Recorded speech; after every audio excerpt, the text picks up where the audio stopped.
વિદ્યાર્થી મિત્રો, choice base credit સિસ્ટમની અંદર સેમેસ્ટર 1 એમાં આપણું માનવ સંસાધન સંચાલન આ વિષય ખૂબ મજાનો વિષય છે. સંસાધન સંચાલન તો સંસાધનો ઘણા છે, પણ એમાં માનવ અને માનવ સંસાધનનું સંચાલન કરવું તો કઈ રીતે કરી શકાય એ ખૂબ અગત્યનો મુદ્દો છે. કોઈપણ ધંધાકીય એકમની સફળતા એના કર્મચારીઓ છે, અને કર્મચારીઓ જે છે એ જીવંત વ્યક્તિઓ છે. જીવંત વ્યક્તિ સાથે કામ લેવું એ ખૂબ કાર્યદક્ષતા માગી લે એ ટાઈપનું છે. એટલે કે માનવને જાણવો અગત્યનો છે. આપણે એક નાનકડું ઉદાહરણ લઈએ કે એકવાર એક કોમ્પ્યુટરને પ્રશ્ન પૂછવામાં આવ્યો કે એક ઘડિયાળ જે બંધ પડ્યું છે અને બીજું ઘડિયાળ જે છે એ 1 કલાકના 1 મિનિટ આગળ જાય છે, તો કયું ઘડિયાળ ખરીદવું સારું? કોમ્પ્યુટરે જવાબ આપ્યો કે બંધ ઘડિયાળ ખરીદવું વધારે સારું છે, કારણ કે દિવસમાં 2 વખત સંપૂર્ણ સાચો સમય બતાવશે. પણ પ્રેક્ટિકલી આપણે જોઈ શકીએ છીએ કે જે આગળ જતું ઘડિયાળ છે, બરાબર, એને આપણે સેટ કરી શકીશું અને હાલ એને ઉપયોગમાં લઈ શકીશું. તો આખરે તો કોઈ પણ કોમ્પ્યુટરને ચલાવનાર કે મશીનને ચલાવનાર તો માણસ જ છે, અને આ માનવ એને સંસાધન તરીકે સંગઠનમાં એકમમાં ઉપયોગમાં લેવું એ કલા માગી લે અને કાર્યદક્ષતા માગી લે તેવું છે. બીજું એક નાનકડું ઉદાહરણ લઈએ આપણે. ધંધાકીય એકમની અંદર શેઠ બેઠા હતા અને ત્યારે એમના એક કર્મચારી આવીને કહ્યું કે શેઠ, મેં તમને આ એક કાર્ય સોંપેલું, જરા મારું આ કામ તમે પૂરું કરો તો મને ઉપયોગી થશે. ત્યારે શેઠે જવાબ આપ્યો કે કોઈ માણસ નથી, પછી આવજે ભાઈ. એટલે કર્મચારીએ કહ્યું કે શેઠ, થોડી વાર તમે માણસ બની જાઓ તો આ માનવ સંસાધન સંચાલન એનો જે અભ્યાસક્રમ છે એ 4 યુનિટમાં વહેંચાયેલો છે, અને આ 4 યુનિટની વિગતવાર ચર્ચા મારા સાથી મિત્ર વનાર સાહેબ અહીં આગળ કરશે. સ્લાઇડ. ચાલુ વર્ષે આપણે ગુજરાત યુનિવર્સિટીએ જે ચોઇસ બેઝ ક્રેડિટ સિસ્ટમ અમલમાં મૂકી છે, જેમાં સૌથી મહત્ત્વની બાબત એ છે કે આપણે ચોઇસ બેઝ ક્રેડિટ સિસ્ટમમાં એક લાઈવ વિષય જેને કહે છે HRM, જેમ કે મારા મિત્ર શ્રી શાહ પ્રજાપતિ સાહેબે કહ્યું કે હ્યુમન રિસોર્સ મેનેજમેન્ટ, જનરલી એવું કહેવાય કે સંચાલનમાં કોઈ પણ ધંધો શરૂ કરવો હોય તો 4 એમની જરૂર પડે: મશીન, મટીરિયલ, માર્કેટ અને મની. પણ આ 4થી જે સૌથી અગત્યનું ઉપરનું છે એ ચારેયનું પ્રોપર હેન્ડલિંગ કરતું હોય, ધ્યાન રાખતું હોય, દેખરેખ રાખતું હોય તો એ 5મું એમ છે, and that is called man, એટલે માણસો. માણસો વિશે ઘણું બધું કહેવામાં આવ્યું છે. ઘણા લોકો એવું કહે છે કે માણસો એ સંનિષ્ઠ કર્મચારીઓ, ટાટાએ કહ્યું છે કે એકમની મૂલ્યવાન મિલકત છે. કેટલાક લોકો એવું કહે છે કે તમે તમારા માણસોનું ધ્યાન રાખો, માણસો બધી જ વસ્તુનું ધ્યાન રાખશે. તો પ્રશ્ન એ થાય કે આ માણસોને કેવી રીતે પ્રાપ્ત કરવા, કેવી રીતે ટકાવવા, જેથી કરીને એમનો પોતાનો વિકાસ થાય, અને માણસોનો વિકાસ થાય તો અલ્ટિમેટલી માણસોના વિકાસ દ્વારા ઓર્ગેનાઇઝેશનનો વિકાસ થશે જ. તો આ એક મહત્ત્વનો વિષય છે. એની ઇમ્પોર્ટન્સ ધ્યાનમાં રાખીને ગુજરાત યુનિવર્સિટીએ ચાલુ વર્ષે એનો અભ્યાસક્રમમાં સમાવેશ કર્યો છે. બહુ ખૂબ જ આનંદની વાત છે. હવે આપણે અભ્યાસક્રમને ડિટેલમાં જોઈએ તો 4 યુનિટમાં અભ્યાસક્રમને વહેંચવામાં આવ્યો છે, જેમાં પ્રથમ યુનિટમાં માનવ સાધન સંચાલન શું છે, એનો અર્થ, કઈ કઈ બાબતોનો સમાવેશ થાય છે, એના હેતુઓ, કાર્યો, ટૂંકમાં પ્રારંભિક જે વસ્તુઓ છે માનવ સાધન સંચાલનની, એ પ્રથમ યુનિટમાં કવર કરવામાં આવી છે. ત્યાર પછી કોઈ પણ એકમ ચલાવવા માટે કેવા માણસોની જરૂર પડશે, કેવી લાયકાતવાળા માણસોની જરૂર પડશે, એમનામાં કયા ગુણો હોવા જોઈએ, કેટલી સંખ્યામાં જરૂર પડશે, વગેરે બાબતોની સ્પષ્ટતા યુનિટ 1માં બીજા ભાગમાં કરવામાં આવી છે. હવે તમે માનવ શક્તિનું આયોજન કરો એટલે તમને ખબર પડે કે ભાઈ મારે મારો એકમ ચલાવવા માટે 100 માણસોની કે 500 માણસોની જરૂર છે. હવે ત્યારે તમારે તેનું વિશ્લેષણ કરવું પડે, કઈ લાયકાતવાળા, કયા કામ માટે કઈ લાયકાતવાળા માણસોની જરૂર પડશે. તો આ બધી બાબતોનો કુલ મળીને અભ્યાસ કરીએ તો માણસોનો તમને અંદાજ આવે છે કે ભાઈ મારે આટલા માણસોની જરૂર પડે છે. માણસોની જરૂરિયાત એક વખત નક્કી થઈ જાય પછી તમારે જે બીજું કામ કરવાનું છે કે એવા માણસોની ભરતી કરવી પડે. એટલે બીજું યુનિટ જે છે એમાં એ ભરતીના યુનિટમાં કે માણસોની ભરતી કયા કયા જગ્યાઓથી કરી શકાય, કયા કયા પ્રાપ્તિ સ્થાનોમાંથી કરી શકાય. આજકાલ જે ભરતીની પ્રક્રિયા છે કોર્પોરેટ વર્લ્ડમાં અને ગવર્મેન્ટ સેક્ટરમાં બંનેમાં પોતપોતાની આગવી ભરતી છે. પરંતુ ભરતી માટે એવું કહેવાય કે જ્યારે પણ આપ ભરતી કરવા બેસો ત્યારે એક વસ્તુ ધ્યાન રાખો કે સારા માણસો લો, મારા માણસો ન લો. કારણ કે સારા માણસોને તમે મારા માણસોમાં કન્વર્ટ કરવા હોય તો સહેલું છે, પણ મારા માણસોને સારા માણસોમાં કન્વર્ટ કરવા તો એ થોડુંક અઘરું કામ છે. એટલે એવું કહેવાય કે ભાઈ પ્રથમ દ્રાક્ષે મક્ષિકા ન આવે. એટલા માટે કોઈ પણ એકમે ભરતીનું કામ બહુ જ ચીવટપૂર્વક કરવું જોઈએ. કારણ કે એક વખત તમે સારા માણસો પસંદ કરો તો એ લાંબો સમય તમારા ઓર્ગેનાઇઝેશનમાં ટકવાના છે અને એનો લાભ ઉત્તરોત્તર ઓર્ગેનાઇઝેશનને મળવાનો છે. એટલે આપણે બીજા યુનિટમાં કર્મચારીની ભરતી કેવી રીતે કરવી એ બાબતનો સમાવેશ કર્યો છે. ભરતી કરો એટલે તમને બે પ્રકારનું હ્યુમન રિસોર્સ મેન પાવર મળે છે. એક તમને અનુભવવાળું મળે અથવા તાલીમવાળું ટ્રેઇન મેન પાવર મળે, અથવા બીજું જે ટોટલી ફ્રેશ છે, જેને માત્ર શૈક્ષણિક લાયકાતો અથવા ગ્રેજ્યુએશન અથવા ડિગ્રીઓ પ્રાપ્ત કરી છે, જેને પ્રેક્ટિકલ કોઈ જ્ઞાન નથી. તો બંને પ્રકારના મેન પાવરને તાલીમની જરૂર છે જ. કારણ કે તાલીમ એક એવી વસ્તુ છે કે જે સતત કર્મચારીના માણસોના જ્ઞાનમાં, આવડતમાં વધારો કરે છે. એટલે ભરતી કર્યા પછીનું જે બીજું સ્ટેપ છે એના જ્ઞાનમાં વધારો થાય એટલે તાલીમ આપવી. નવા કર્મચારીઓને તમારે જનરલી કંપનીના નીતિ નિયમો, કંપનીના નોર્મ્સ વગેરેની તાલીમ આપવી પડે છે.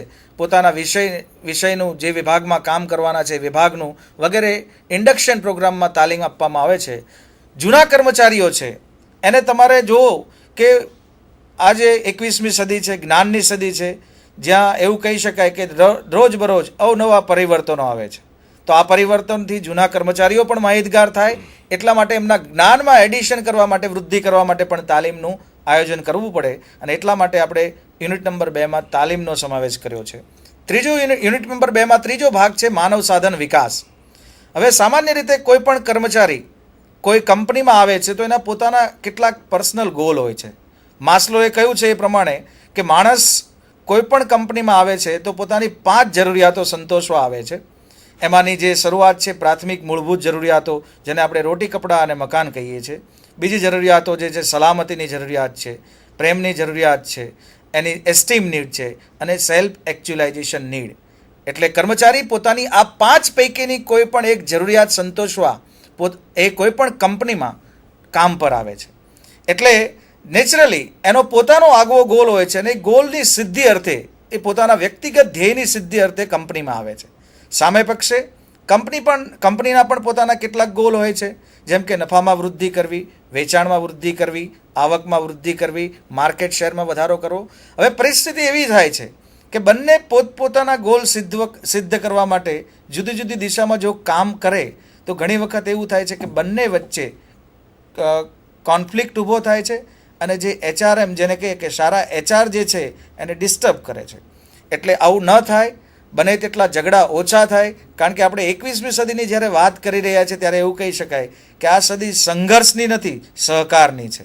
એટલે સંઘર્ષ ઓછો થાય એટલા માટે માનવીને માનવ તરીકે આપણે સમજવો પડે અને એને માનવ તરીકે એનો વિકાસ થાય તો જ એકમમાં ટકી શકે. કારણ કે માનવ સાધન સંચાલનની વ્યાખ્યા જ એવું કહે છે કે સારા કર્મચારીઓ પ્રાપ્ત કરવા, સંતુષ્ટ કર્મચારીઓ પ્રાપ્ત કરવા અને લાંબા ગાળા સુધી એમને જાળવી રાખવા. તો જો તમારે કર્મચારીઓને લાંબા ગાળા સુધી તમારા એકમમાં જાળવવા હોય તો નેચરલી એમનો વિકાસ કરવો પડે.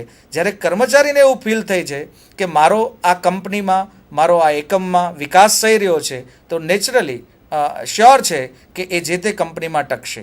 એટલે કર્મચારીનો વિકાસ કેવી રીતે કરી શકાય, એના માટે કઈ કઈ પદ્ધતિનો ઉપયોગ કરી શકાય, એ જે છે વસ્તુ આપણે યુનિટ 2માં કવર કર્યું છે. યુનિટ 3 હવે આ કર્મચારીનો વિકાસની વાતો કરી. હવે કર્મચારીને પોતે જે સોંપેલી કામગીરી છે એ કામગીરી પોતે વ્યવસ્થિત કરી રહ્યો છે કે નહીં એનું એક કંટ્રોલ સિસ્ટમ તરીકે પ્રોપર મૂલ્યાંકન પણ થવું જોઈએ. કારણ કે તમે એની કામગીરીનું મૂલ્યાંકન ન કરો તો એક મેનેજર તરીકે તમને અંદાજ નથી આવતો કે મારો કયો કર્મચારી કેવી કામગીરી કરી રહ્યો છે. કારણ કે જ્યારે આપણે વિકાસની વાતો કરતા હોય ત્યારે એના મૂલ્યાંકનના આધારે જ એનો વિકાસ કરવો જોઈએ. તમે જ્યારે મૂલ્યાંકન કરો ત્યારે ખબર પડશે કે આ કર્મચારીને આટલી તાલીમની જરૂર છે, આ કર્મચારીને આટલા લાયકાતો વધારવાની જરૂર છે. એટલે કેવું કામ કરી રહ્યો છે એની કામગીરીનું કુલ મળીને મૂલ્યાંકન થવું જોઈએ. અને મૂલ્યાંકનના આધારે તમને એમ લાગે કે આ કર્મચારીની કામગીરી ખરેખર બહુ એક્સ્ટ્રા ઓર્ડિનરી છે તો એને સમયાંતરે બઢતી આપવી જોઈએ, જેથી કરીને એક એનો મોરલ છે, જુસ્સો છે, એ જુસ્સો વધે. અને એક જુસ્સો વધે તો કર્મચારી અનેક ગણા પરિણામો ઓર્ગેનાઇઝેશનને આપે છે. એટલે બઢતી એને એક કામગીરીનું એક રિવોર્ડ છે. તો કામગીરીનું મૂલ્યાંકન કરો અને એના આધારે તમારે એની બઢતી આપવી પડે. આ બઢતી કેવી રીતે આપી શકાય, બઢતી અંગેની જુદી જુદી કેટલી પદ્ધતિઓ છે એ આપણે યુનિટ 3માં કવર કર્યું છે. ત્યાર પછી આવે છે બદલી. હવે તમે મૂલ્યાંકન કરો તો આપણા દેશમાં તો અત્યાર સુધી બદલીનો કન્સેપ્ટ એટલે કે માત્ર શિક્ષાત્મક પગલું. કોઈને શિક્ષા કરવી હોય તો બદલી કરવાનો. હવે એવું નથી. બદલી કરવા પાછળના ઘણા બધા આશય છે. દાખલા તરીકે અત્યારે એવું કહી શકાય કે કર્મચારી ઓલરાઉન્ડર હોવો જોઈએ, એની પાસે બધી જ બાબતોનું, બધા જ વિભાગોનું જ્ઞાન હોવું જોઈએ. તો આ જ્ઞાન લેવા માટે એને અમુક સમય જુદા જુદા વિભાગોમાં ડેપ્યુટેશન પર મોકલવો પડે, જેથી કરીને ઘણી વખત જે પ્રશ્નો ઊભા થાય છે કે એક કર્મચારી અમુક વિભાગમાં ન હોય તો એ વિભાગનું કામ અટકી પડે છે. જો આવા કર્મચારી પાસે આવી મલ્ટી ડાયમેન્શનલ સ્કિલ હશે તો હું માનું છું કે ચોક્કસપણે કે એ જે તે વિભાગનું કામ અટકશે નહીં. એટલે એને નવું નવું શીખવા માટે પણ પોઝિટિવ રીતે કહીએ તો પણ બદલી કરી શકાય. શિક્ષાત્મક રીતે પણ બદલી કરવી જોઈએ કે ઘણી વખત કર્મચારીને તમે વારંવાર સૂચનાઓ આપો છતાં પણ એ પોતાનું પરફોર્મન્સ ન સુધારતો હોય તો શિક્ષાત્મક રૂપે પણ બદલી કરી શકાય.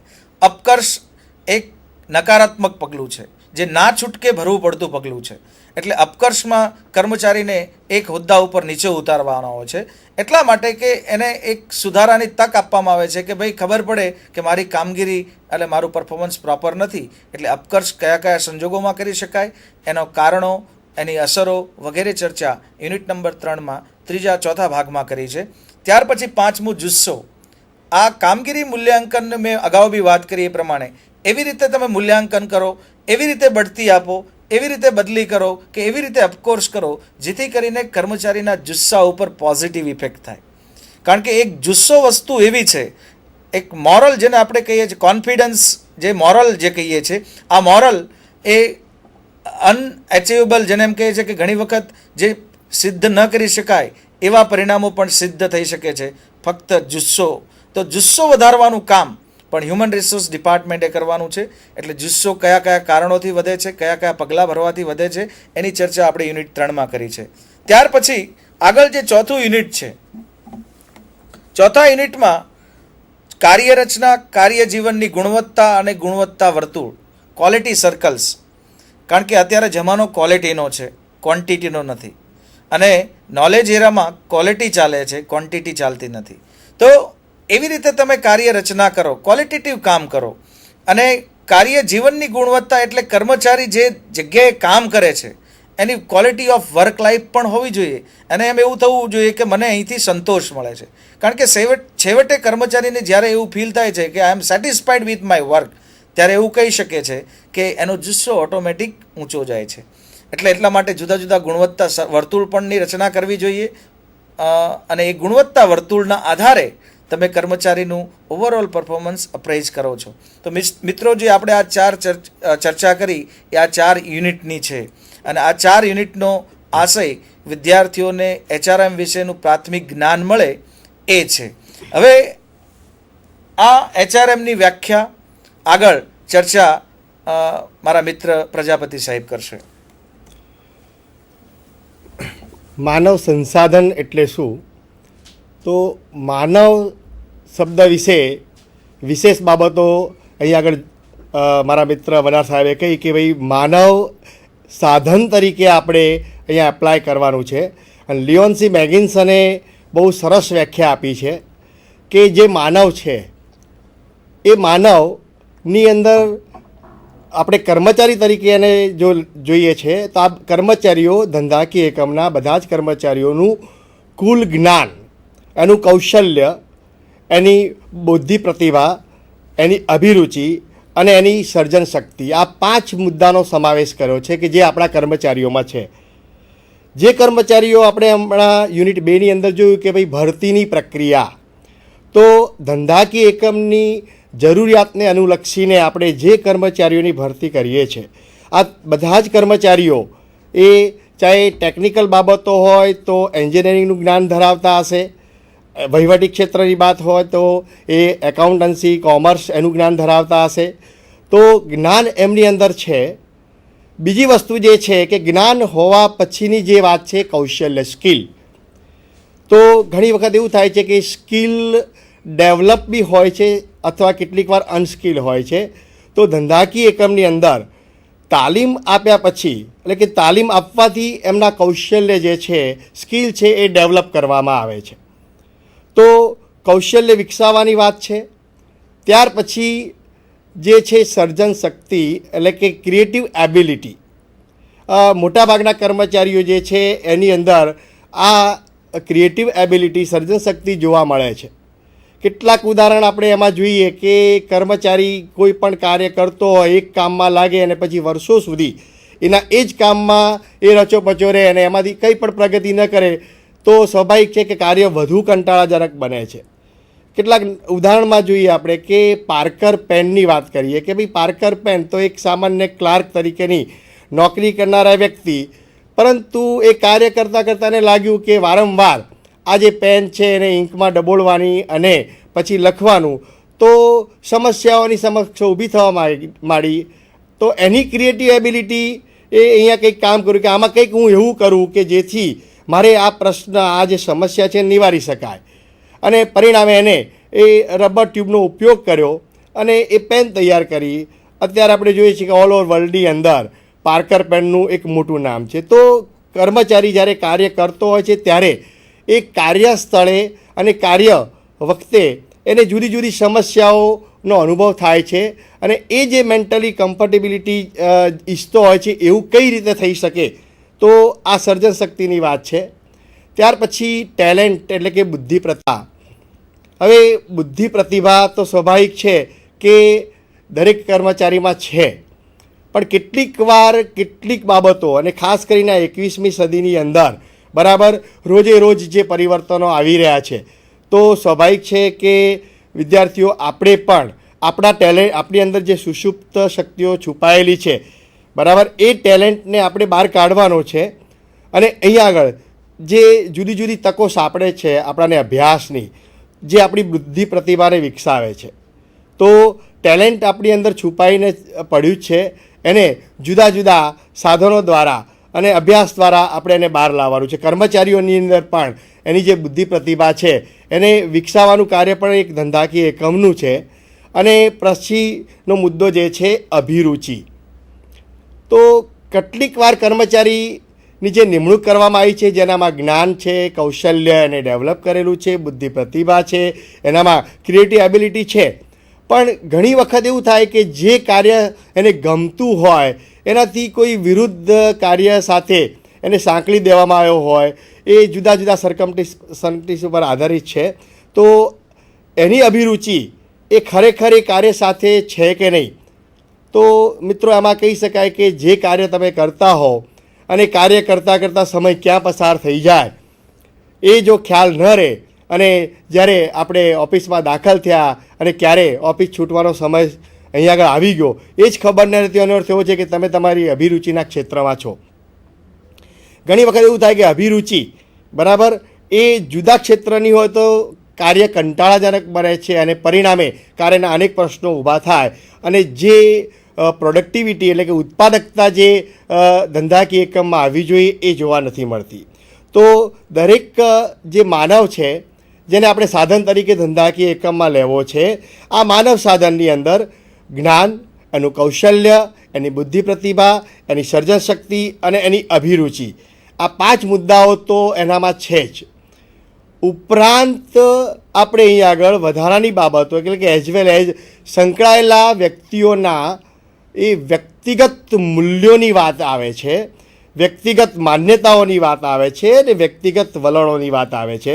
તો હું વનાર સાહેબને આ સંકળાયેલા વ્યક્તિઓના મૂલ્યો, એની માન્યતાઓ અને એના વલણો વિશે કેટલીક બાબતો એ કહેવા માગે છે, તો હું એમને વાત કરીશ. હવે આપણે જે મૂલ્યોની વાત કરી તો દરેક વ્યક્તિના પોતપોતાના મૂલ્યો હોય છે અને મૂલ્યોને આધીન કામ કરતો હોય છે. હવે મૂલ્યોની જ્યારે વાત આવે છે ત્યારે કેટલાક મૂલ્યો એને વારસામાં મળે છે, કેટલાક મૂલ્યો એ સંગઠનમાં લોકોની જોડે કામ કરીને કેળવે છે અને કેટલાક મૂલ્યો એને સમાજમાંથી મળતા હોય છે.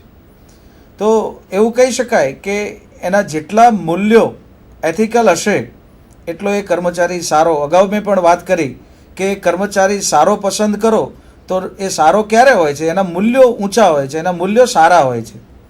વલણની વાત કરીએ તો બે પ્રકારના વલણ હોય છે દરેક વ્યક્તિમાં, દરેક હ્યુમન બિંગ્સમાં, એક પોઝિટિવ અને કેટલેક નેગેટિવ. પોઝિટિવની વાત કરીએ તો પોઝિટિવ જે વલણ હોય છે, જે કર્મચારીઓમાં પોઝિટિવ વલણ હોય એ એકમને અણધાર્યા પરિણામો આપે છે. અને નેગેટિવ વલણ હોય તો તમારે એક ઓર્ગેનાઇઝેશનના લીડર તરીકે એ કરવાનું છે કે આ નેગેટિવ વલણ પેદા થવાના કારણો કયા છે, એ કારણોની તપાસ કરો. બને એટલા વહેલામાં વહેલા કારણો દૂર કરો. કારણ કે નેગેટિવ કર્મચારીનું જે નેગેટિવ વલણ છે એક ઉદય જેવું છે, એક ટોપલામાં એની બગડેલી કેરી જેવું છે. જેમ એક બગડેલી કેરી આખા ટોપલાની કેરીઓને બગાડે છે, એવી રીતે ઉદયની વાત કરીએ તો એક શરૂઆત છે. આ ઉદય જેટલી આવે એ લાંબો સમય સુધી એ મોટા પાયે ઓર્ગેનાઇઝેશનને નુકસાન કરે છે. તો એક ઓર્ગેનાઇઝેશનના લીડર તરીકે તમારે એ જોવાનું રહે છે કે એનું વલણ નેગેટિવ થવાનું કારણ કયું છે. તો આ કારણને બને ત્યાં સુધી સોર્ટ આઉટ કરીને વહેલામાં વહેલું દૂર કરવું પડે અને બને ત્યાં સુધી પોઝિટિવ વલણ પેદા થાય જે એકમના હિતમાં છે એ આપણે અહીંયા ધ્યાનમાં લેવી જોઈએ. માન્યતા દરેક વ્યક્તિની, દરેક કર્મચારીની, દરેક હ્યુમન બિંગ્સની, કારણ કે આફ્ટરઓલ દરેક કર્મચારી એ હ્યુમન છે, તો એની પોતપોતાની માન્યતાઓ હોય છે અને આ પોતપોતાની માન્યતાઓના જાળમાં એ પોતે કામ કરતો હોય છે. તો બને ત્યાં સુધી એની માન્યતાઓને એકમની હિત સાથે કેવી રીતે મેચ થઈ શકે એ ધ્યાનમાં રાખવું પડે. એની માન્યતાઓ એકમનો વિકાસ સાથે કેવી રીતે મેચ થાય એ ધ્યાનમાં રહીને આપણે કુલ મળીને આગળ વધીએ તો ચોક્કસપણે સારું હ્યુમન રિસોર્સ મેનેજમેન્ટ કરી શકો છો. હવે આ બધી વસ્તુઓમાં એક બાબત પણ ધ્યાનમાં રાખવી જોઈએ કે માન્યતાઓ, વલણો અને મૂલ્યોની જ્યારે વાત કરતા હોય ત્યારે કર્મચારીને એક મૂડી તરીકે જોવો જોઈએ. હવે અત્યારે આપણે વર્તમાન સમયમાં વાત કરીએ, બધા જ વાતો કરે છે કે માનવી એક અમૂલ્ય સંપત્તિ છે, મૂલ્યવાન મિલકત છે. છતાં પણ કોઈ પણ કંપની મિલકત હોય તો એને બેલેન્સ શીટમાં જેવી રીતે આપણે મિલકતો જુદી જુદી દર્શાવીએ છીએ, જમીન છે, મકાન છે, પણ હજુ સુધી ભારતમાં કોઈ કંપનીઓએ આ માનવ સંપત્તિને મૂડી તરીકે દર્શાવવાની શરૂઆત કરી નથી. એક્સેપ્ટ ભેલે શરૂઆત કરી હતી શરૂઆતમાં, પણ અત્યારે ક્યાંય પ્રેક્ટિસમાં નથી. કારણ કે એક બાજુ તમે સ્વીકારો છો કે માનવ એ ધંધાની સૌથી અગત્યની મૂડી છે, તો મૂડી હોય તો એને બેલેન્સ શીટમાં દર્શાવવી પડે, જેથી કરીને દરેક માનવીને ખબર પડે કે મારી કેટલી વેલ્યુ છે અને મેનેજરને પણ ખબર પડે કે આ કર્મચારી મારી કેટલી મૂલ્યવાન મિલકત છે. કારણ કે આવી મૂલ્યવાન મિલકત જેટલી તમારા એકમમાં લાંબા ગાળા સુધી ટકશે એટલો તમારો એકમનો વિકાસ થશે. હવે આ માનવ મૂડીની જ્યારે વાત કરતા હોય તો માનવ મૂડી એ 3 પ્રકારની છે. એક બૌદ્ધિક મૂડી છે, સામાજિક મૂડી છે, લાગણીપ્રદ મૂડી છે. માનવી એક એવી વસ્તુ છે જેની પાસે કેટલીક ખાસિયતો છે, કેટલીક વિશેષતાઓ છે જે દુનિયામાં અન્ય ચીજ, જે નિર્જીવ ચીજો પાસે નથી. આ સજીવ છે. તો આ માનવ મૂડી બૌદ્ધિક મૂડી છે.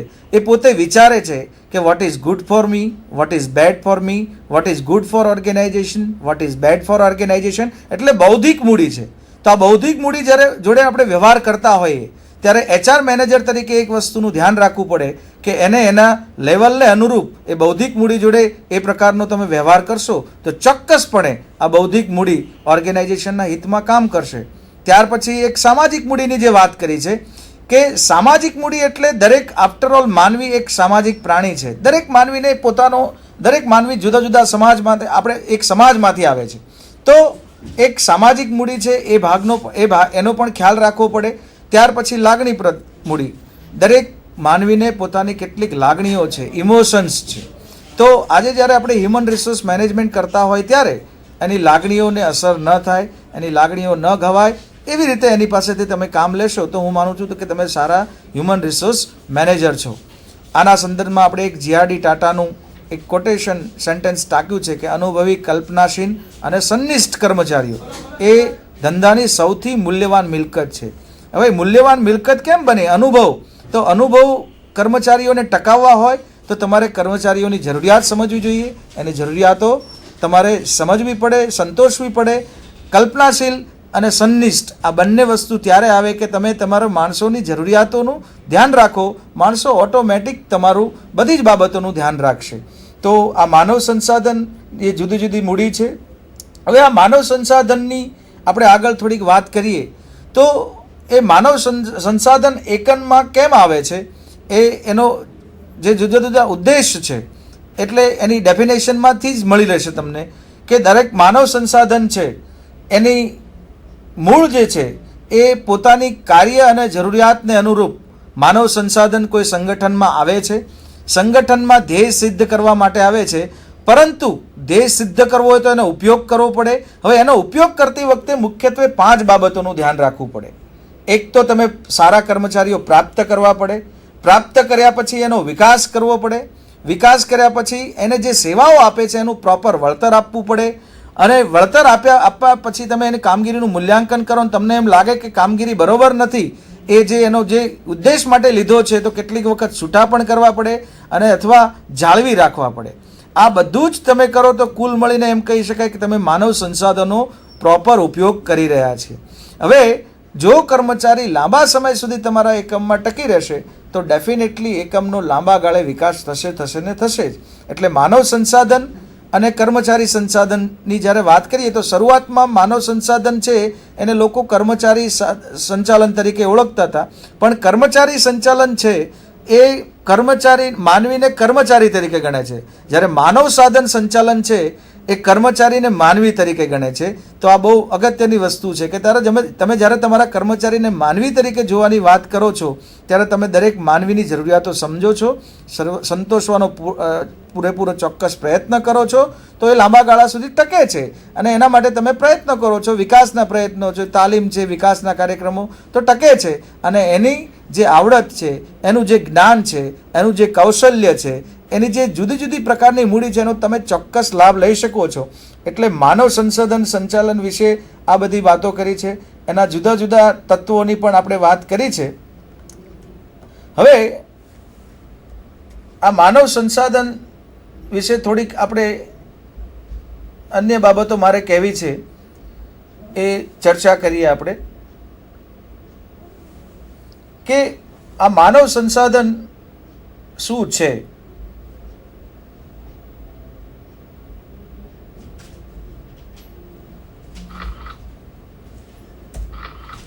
આ કોર્સ શીખવાના આપણા ઓબ્જેક્ટિવ કયા છે?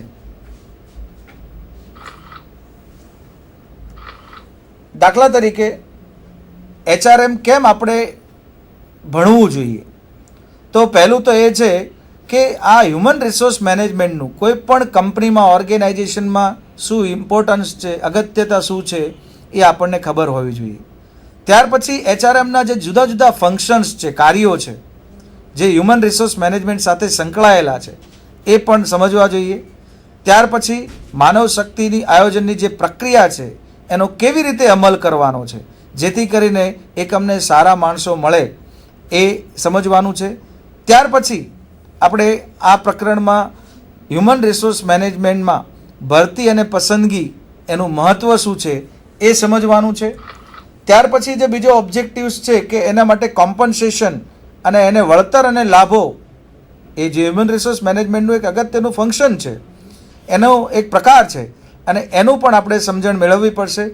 ત્યાર પછી કામગીરી મૂલ્યાંકનની પ્રક્રિયાની અગાઉ વાત કરી યુનિટ નંબર 3માં, તો એનો કેવી રીતે અમલ કરી શકાય. ત્યાર પછી તાલીમ અને વિકાસ એનું ઓર્ગેનાઇઝેશનમાં શું મહત્ત્વ છે એ શીખવાનો આપણો એક ઓબ્જેક્ટિવ્સ છે. હવે અહીંયા કેટલીક આપણે ધારણાઓ સાથે ચાલીએ છીએ કે હ્યુમન રિસોર્સ મેનેજમેન્ટ એને આપણે કહેવું હોય તો કહી શકાય કે એમ્પ્લોયમેન્ટ રિલેશનશિપ છે, જે માલિક અને કર્મચારી વચ્ચેના સંબંધો ઉપર આધાર રાખે છે. જેવા બંને વચ્ચેના સંબંધો, એવું એનો મતલબ કે બંને વચ્ચે જ્યારે સંબંધો સારા હોય ત્યારે ચોક્કસપણે કહી શકાય કે અહીંયા હ્યુમન રિસોર્સ મેનેજમેન્ટ સારામાં સારું થઈ રહ્યું છે. પણ જ્યારે માલિક અને કર્મચારીઓ વચ્ચેના સંબંધોમાં ડિસ્ટર્બન્સ ઊભું થાય છે ત્યારે એમ કહી શકીએ કે અહીંયા હ્યુમન રિસોર્સ મેનેજમેન્ટ પ્રોપર રીતે થઈ શકતું નથી. હ્યુમન રિસોર્સ મેનેજમેન્ટની કેટલીક જે વ્યાખ્યા છે એમાંની જે સ્ટોરીએ એક વ્યાખ્યા આપી છે કે હ્યુમન કેપેબિલિટી અને કમિટમેન્ટ, આ બંને છે એ બંને જે વસ્તુ છે, કેપેબિલિટી અને કમિટમેન્ટ, એ જે તે ઓર્ગેનાઇઝેશનના વચ્ચે ભેદભાવ પાડે છે. કોઈ ઓર્ગેનાઇઝેશન સફળતાપૂર્વક ચાલતું હોય છે, કોઈ ઓર્ગેનાઇઝેશનમાં થોડીક ખામીઓ હોય છે, નિષ્ફળતાઓ હોય છે, તો એ બંને વચ્ચેનું જે તફાવતનું કારણ છે એ હ્યુમન કેપેબિલિટી, ત્યાં દરેક કામ કરનાર હ્યુમનની કેપેબિલિટી અલગ અલગ હોય છે અને એના કમિટમેન્ટ અલગ હોય છે. એક હ્યુમન બિંગ્સ કોઈ ઓર્ગેનાઇઝેશનમાં ફૂલ્લી કમિટમેન્ટથી કામ કરતો હોય છે, એ જ હ્યુમન બિંગ્સ જો ઘણી વખત અન્ય ઓર્ગેનાઇઝેશનમાં જાય તો ત્યાં એના કમિટમેન્ટમાં કેટલીક ક્ષતિઓ આવે છે. એટલે એનું કારણ ક્ષતિઓ પાછળ કે ત્યાંનું HRM એનું હ્યુમન રિસોર્સ મેનેજમેન્ટ પ્રોપર નથી. હ્યુમન રિસોર્સ મેનેજમેન્ટનું વ્યૂહાત્મક રીતે પણ જોવા જઈએ તો ખૂબ જ મહત્ત્વ છે.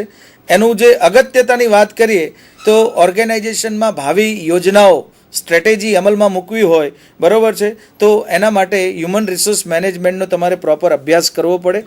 હ્યુમન રિસોર્સ મેનેજમેન્ટની વાત કરીએ તો એનું લાંબા ગાળે બહુ જ મહત્ત્વ છે. એ હ્યુમન રિસોર્સ મેનેજમેન્ટના જુદા જુદા ફંક્શન્સ છે એને એકબીજા સાથે ઇન્ટિગ્રેટ કરે છે અને ઓર્ગેનાઇઝેશનનો જે મુખ્ય ધ્યેય છે, જે સારા કર્મચારીઓ પ્રાપ્ત કરવા અને લાંબા ગાળા સુધી ટકાવી રાખવા અને એના દ્વારા કંપનીનો વિકાસ કરવો, એ સિદ્ધ કરવું હોય તો હ્યુમન રિસોર્સ મેનેજમેન્ટની ઇમ્પોર્ટન્સ આપણે સમજવી જોઈએ. હ્યુમન રિસોર્સ મેનેજમેન્ટમાં જે જુદા જુદા કાર્યો છે એની આપણે હવે થોડીક છણાવટ કરીએ છીએ.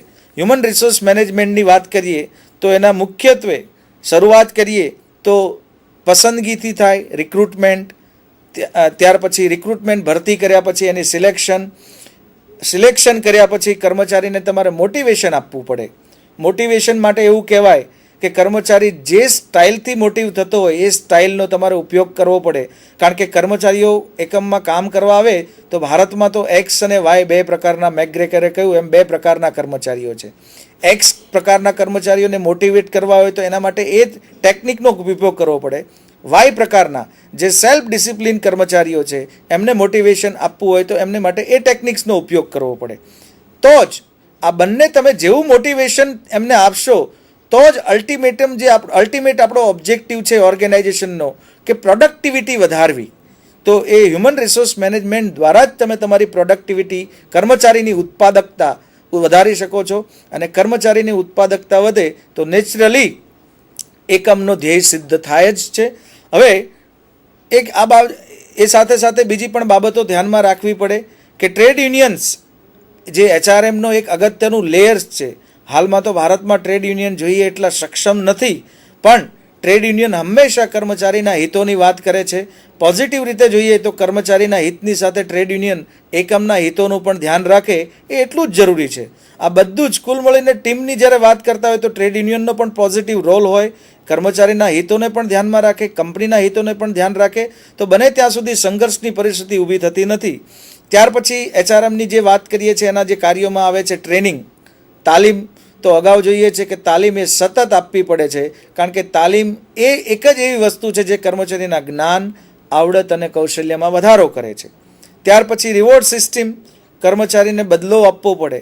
કર્મચારી બધું ગમે એટલું કામ કરે પણ તમે એને કામના બદલામાં પ્રોપર વળતર નહીં આપો તો નેચરલી જે HRMનું જે મેઇન ડેફિનેશન છે લાંબા ગાળા સુધી ટકાવી રાખો તો કર્મચારી ટકવાનો નથી અને એના કામના પ્રમાણમાં પ્રોપર રિવોર્ડ પણ મળવો જોઈએ. ત્યાર પછી રિવોર્ડની સાથે સાથે એનો વિકાસ પણ કરવો જોઈએ. કર્મચારીનો વિકાસ થશે તો ઓટોમેટિક કંપનીનો વિકાસ થશે અને કંપનીનો વિકાસ થશે તો કર્મચારીનો વિકાસ થવાનો છે. એટલે એક જે સાયકલ છે એ સાયકલ કન્ટિન્યુઅસ રહેશે. ત્યાર પછી ડિસિપ્લિન, જે આપણે વાત કરીએ છીએ કે કોઈ પણ ઓર્ગેનાઇઝેશનનો વિકાસ કરવો હોય તો એમાં બેઝિક કેટલીક ડિસિપ્લિન જોઈએ, શિસ્ત જોઈએ. એ કર્મચારી તરફથી પણ હોય, ઓર્ગેનાઇઝેશન તરફથી પણ હોય. જો આ ડિસિપ્લિન છે એ પણ એક હ્યુમન રિસોર્સ મેનેજમેન્ટનો જ એક ભાગ છે. એમ્પ્લોયમેન્ટના કેટલાક લેજિસ્લેશન છે એનું પણ આપણે હવે સતત ધ્યાન રાખવું પડે. અને જે હ્યુમન રિસોર્સ મેનેજર છે એને માત્ર લાયકાતો પ્રાપ્ત કરી હોય, જોડે જોડે એને જુદા જુદા લેજિસ્લેશન, જુદા જુદા કાયદાઓનો પણ અભ્યાસ હોવો જોઈએ, કારણ કે એને જુદી જુદી વ્યક્તિઓ પાસેથી કામ લેવાનું છે. કુલ મળીને એને માનવીઓ જોડેથી કામ લેવાનું છે. એટલે માનવીને લગતા માનવી, પછી એ કર્મચારી પછી મેનેજર, એ પછી એક્ઝિક્યુટિવ્સ કે કામદાર પણ હોઈ શકે છે.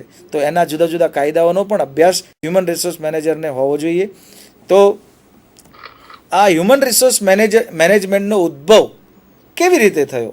શરૂઆતમાં હ્યુમન રિસોર્સ મેનેજમેન્ટને આપણે પર્સોનલ મેનેજમેન્ટ કહેતા હતા, પણ પર્સોનલ મેનેજમેન્ટમાં અને હ્યુમન રિસોર્સ મેનેજમેન્ટની વાત કરીએ તો ઘણો બધો તફાવત છે. કેટલાક લોકો કેટલીક વખત એવું માને છે કે બંને સરખી વસ્તુ છે, પણ બંને જુદી જુદી વિચારસરણી છે. કારણ કે મેં અગાઉ બી કહ્યું કે પર્સોનલ મેનેજમેન્ટ છે એ કર્મચારી સંચાલન, જેને આપણે કહીએ છીએ, એ કર્મચારીને કર્મચારી તરીકે જુએ છે. જ્યારે હ્યુમન રિસોર્સ મેનેજમેન્ટ છે એ કર્મચારીને કર્મચારી તરીકે નથી જોતો, માનવી તરીકે જુએ છે. તો અહીંયા આપણે વિદ્યાર્થી મિત્રો આપની જાણ માટે કેટલાક તફાવતના મુદ્દાઓ રજૂ કર્યા છે કે દાખલા તરીકે કર્મચારી સંચાલનની વાત કરીએ તો એ શોર્ટ ટર્મ, ટૂંકા ગાળાનું એક મેનેજમેન્ટ છે. અને આજકાલ મેનેજમેન્ટમાં તમે જેટલું લાંબા ગાળાનું મેનેજમેન્ટ કરો એટલું જ કંપનીના હિતમાં છે. જ્યારે હ્યુમન રિસોર્સ મેનેજમેન્ટ છે એક લાંબા ગાળાનું પ્લાનિંગ છે. It requires long term.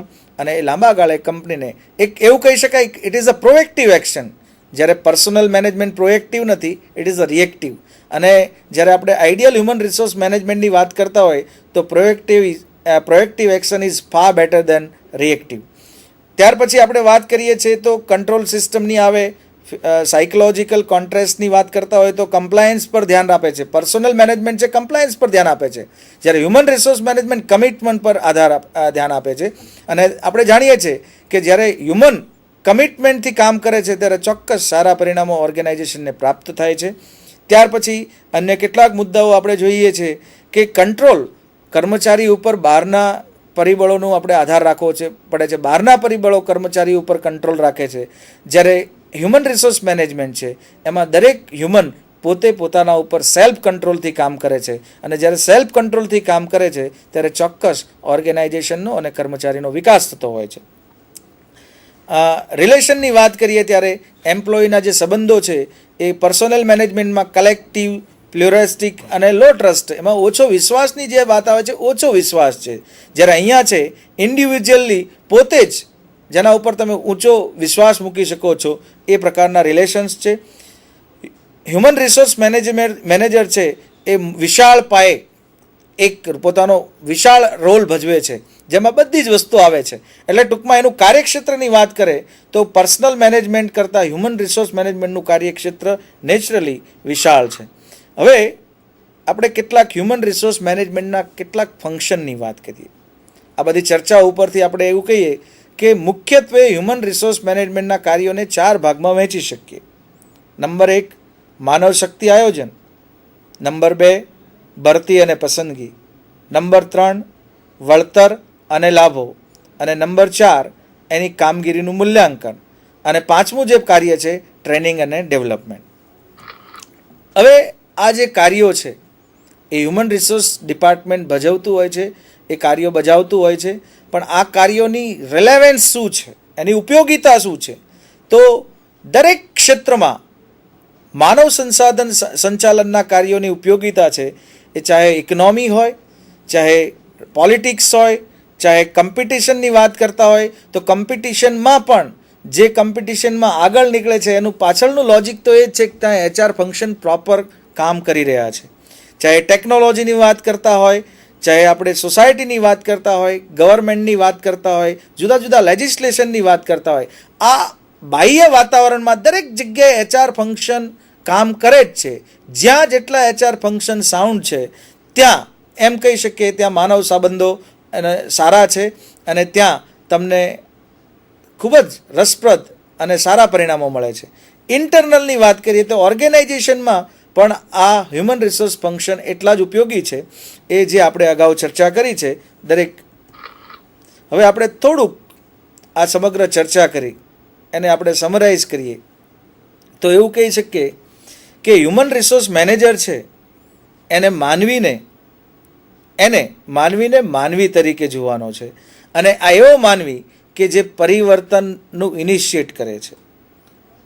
કોઈ પણ પડકારો આવે, કોઈ પણ ચેન્જ આવે તો ચેન્જ કંપનીના હિતમાં એ સ્વીકારે અને એનો લાભ કંપનીને મળે તો ચોક્કસપણે કંપનીને પણ ફાયદો થાય છે અને જે તે હ્યુમન રિસોર્સને પણ ફાયદો થાય છે.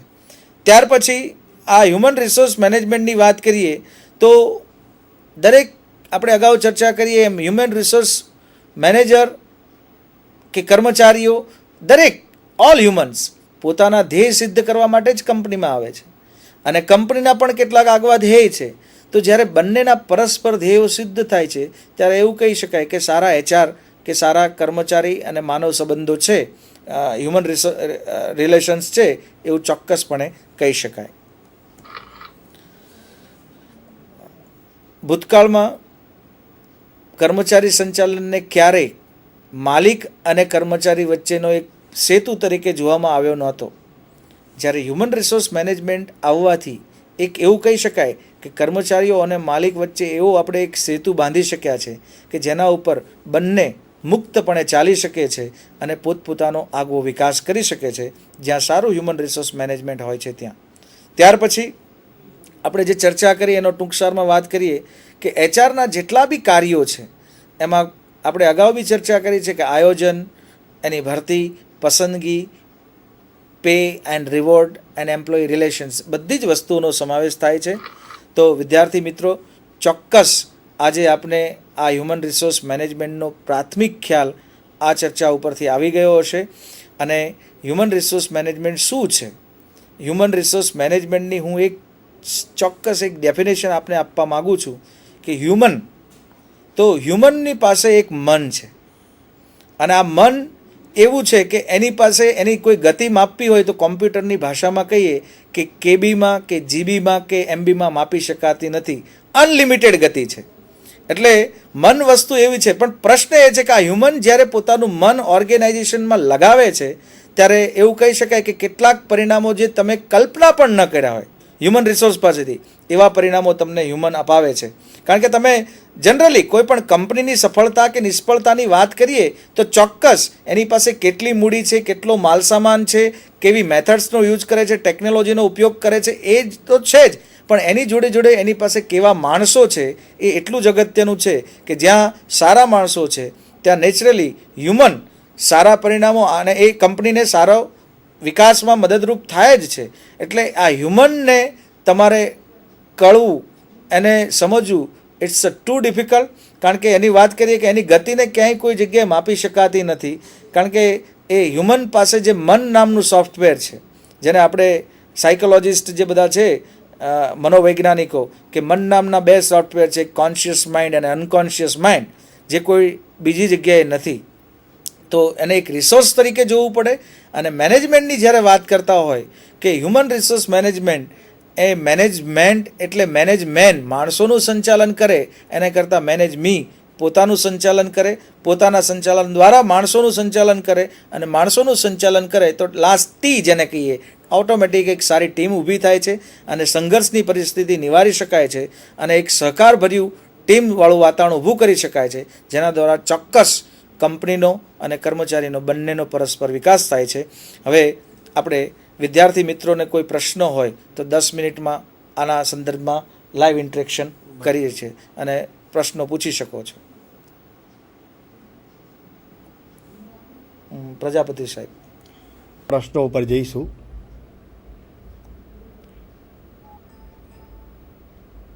માનવમાં મન છે, આપણે હમણાં ઘોષલની જે વ્યાખ્યા જોઈ એમાં સામાજિક મૂડી અને ખાસ કરીને લાગણીપ્રદ મૂડીની વાત કરી.